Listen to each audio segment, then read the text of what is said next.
அஸ்ஸலாமு அலைக்கும். சிரிக்கும்போது நம்முடன் பல பேர் துணையாக நிற்பார்கள். அழும்போது அழுவதற்கு தனிமை மட்டும்தான் துணையாய் நிற்கும். நிம்மதியாக தூங்க வேண்டும் என்றால் ஒன்று எதையும் நினைக்காமல் தூங்க வேண்டும். இல்லை என்றால் நமக்கு பிடித்த ஒன்றை அல்லது பிடித்த ஒருவரை நினைத்து கொண்டு தூங்க வேண்டும். புரிந்து கொள்ளாத அன்பு எளிதில் பிரிந்துவிடும்.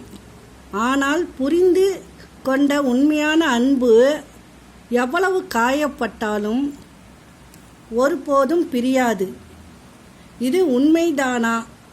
இந்த உலகத்தில் நல்லவன் கெட்டவன் யாரும் இல்லை. மற்றவங்களுக்கு பிடிச்ச மாதிரி நடந்தா நல்லவன், தனக்கு பிடிச்ச மாதிரி நடந்தா கெட்டவன். தவறுகள் பெரும்பாலும் மன்னிக்கப்படும் இடம் அன்பு நிறைந்த நெஞ்சங்களில் மட்டுமே.